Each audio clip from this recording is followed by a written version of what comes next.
দর্শক, একটি সেতু আমরা দেখতে পাচ্ছি স্ক্রিনে। যে সেতুটি দেখতে পাচ্ছি, এই সেতুটি ফরিদপুরের বোয়ালমারী উপজেলার কাদিরদি বাজারের পাশেই কুমার নদের উপরে স্থাপন করা হয়েছে। সম্প্রতি এই সেতুটি দিয়ে মানুষ চলাচল উন্মুক্ত করা হয়েছে। তো এই সেতুটির কারণে কিন্তু যোগাযোগের নতুন মাত্রা সৃষ্টি হয়েছে। অর্থাৎ এই সেতুটির অপর প্রান্তে যে গ্রামগুলো, সেই গ্রামের মানুষের কিন্তু আসতে হতো এখান থেকে প্রায় 1 কিলোমিটার দূরের একটি সেতু ঘুরে। এখন কিন্তু তারা খুব সহজেই এই সেতুটি দিয়ে পার হতে পারেন। আমরা দেখছি সেই কুমার নদ, এবং সেই সেতুটির চেহারাই বলে দিচ্ছে যে এই সেতুটি কতটা উপকারে আসছে। আমরা দেখছি যে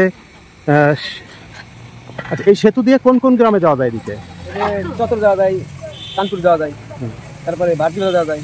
এই সেতু তো ছিল না, নতুন হয়েছে। কতদিন আগে চলাচল শুরু হয়েছে? কয়দিন?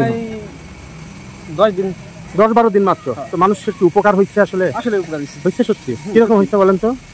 মানে মানুষ চলাচল করতে পারতেছে, সুবিধা হচ্ছে। ওই পাশে নরমাল ওই পাশে যে সেতু আরেকটা আছে, সেটা হচ্ছে লোহার সেতু। সেটা দিয়ে তো বড় যানবাহন, ভারী যানবাহন চলাচল করা যায় না। এটা করা হয়েছে এইটা, তাহলে এটা মানুষের উপকার হয়েছে, তাই না? আমরা কথা বলি। আপনার বাড়ি কি এখানে? কোথায়? আচ্ছা, লোহাগাড়া। এখানে আসছেন? আচ্ছা, তো আমরা সেই সেতুটি দেখছি। সেতুটি কিন্তু খুবই সুন্দর এবং দৃষ্টিনন্দন লাগছে, একদম নতুন সেতু।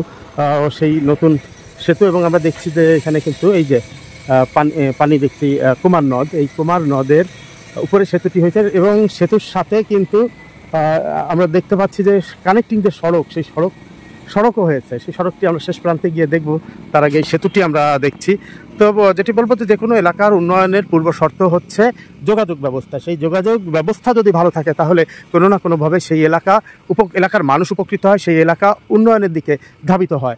তো এইখানে যে বাজার, আমরা যে বাজারটি দেখছি, এটি কাদিরদি বাজার নামে পরিচিত। এই কাদিরদি বাজারে মানুষ কিন্তু যাতায়াত করতে আগে আরেকটা সেতু আছে এখান থেকে প্রায় 1 কিলোমিটার বা 1 কিলোমিটার দূরে, সেই দিক দিয়ে এখন কিন্তু মানুষ সহজেই এই সেতু দিয়ে যেতে পারে। শুধু মানুষ নয়, যে কোনো ধরনের যানবাহন, বাস, ট্রাক, সব কিছুই কিন্তু এই সড়ক দিয়ে, এই সেতু দিয়ে চলাচল করে। আমরা দেখতে পাচ্ছি যে অনেকেই ছোট ছোট বাচ্চারা নির্ভয়ে তারা কিন্তু পার হচ্ছে দিকে। এই, তোমার বাড়ি কোথায়?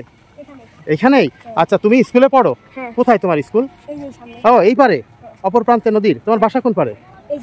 এই পারে। ও, বাসা ওই পারে, তোমার ওই পাশে, ওই পাশে বাসা। আচ্ছা, এই হওয়ার পরে, সেতু হওয়ার পরে তোমাদের মতো ছোট ছোট বাচ্চারা স্কুলে যারা পড়ালেখা করে, তারা কি এই সেতু দিয়ে যাতায়াত করে, আসা যাওয়া করে? উপকার হয়েছে মানুষের? কি কি হয়েছে বলো তোমার? উপহার হয়েছে, এই জায়গা দিয়ে যেতে হবে, আরো আনন্দ হবে, একটু ঘোরাফেরা করবো, ঘুরতে আসবো। ও, বিকালে তুমি ঘুরতে আসছো এখানে? Thank you. ছোট্ট শিশু, তার ভেতরে কিন্তু এই সেতুটিকে নিয়ে কৌতূহলের শেষ নেই। এই সেতুটিতে সেতুটিকে তারা বিনোদন কেন্দ্র হিসেবেই বেছে নিয়েছেন। আর তাই তো এই সেতুর এই রঙিন চকচকে যে রূপ, সেটি দেখবার জন্য তারা দল বেঁধে এই সেতুতে আসছেন, সেতুতে ছুটোছুটি করছেন। আমরা কথা বলার চেষ্টা করব এখানে যারা চলাচল করেন। আমরা দেখছি যে একজন কি নিয়ে আসছেন? এগুলো কি? ডাবের খোলা। ওই যে আলু টালু দেখা যায়। বাজার করছেন নাকি? আচ্ছা, এই সেতুটা আপনাদের কি ধরনের উপকারে লাগছে একটু বলেন তো? ভালো। কি বলেন, কি হচ্ছে এখন? কুমার নদীতে খুব উপকার, যাতায়াত ভালো। মানে এই সেতু দিয়ে তো আপনারা সহজে এখন যাতায়াত করতে পারেন। এই পাশের মানুষ কৃষি পণ্য টন্য নিয়ে যাইতে পারে বাজারে। আগে কি করতে হতো? আগে ধরেন এই যে কৃষি ঘুরে আসতো, অনেক দূর হয়ে ঘুরে আসতো। সেটা একটু শুনি আপনার কাছ থেকে। এটা খুব ভালো হয়েছে। এখন বাট দিয়ে যাওয়া যাবে, তত যাওয়া যাবে, খুব সুবিধা হয়েছে। আপনারা কি মনে হয় সুবিধা হয়েছে? কিরকম সুবিধা হয়েছে? ভালো সুবিধা হয়েছে। এলাকার কত কোন আসতে কত সুবিধা, খালি নি। এবং এই যে রাস্তা হয়েছে, এই রাস্তাগুলো রাস্তাটা দারুণ রাস্তা, ভালো কাজ করছে। হ্যাঁ, বলেন তো। 20 রোডের মতো একটা কাজ করেছে, ভালো। রাস্তাতে ব্রিজটা দারুণ ব্রিজ হয়েছে। এরকম ব্রিজের 2 এলাকায় বর্তমানে দেখা যাচ্ছে। তো এটা দিয়ে মানুষ সুন্দরভাবে যাতায়াত করতে পারে। অনেক ধন্যবাদ আপনাদের। ঠিক আছে, যান। দর্শক, আমরা শুনছিলাম তারা যেটি বলছেন যে এই সেতুটি মানুষের খুবই উপকারে লেগেছে। মানুষ সেতু দিয়ে সহজেই কৃষি পণ্য পারাপার করতে পারছেন, তারা যাতায়াত করতে পারছেন সহজেই এই সেতু দিয়ে। তাই তারা মনে করছেন যে এই সেতুটি তাদের জন্য আশীর্বাদ স্বরূপ।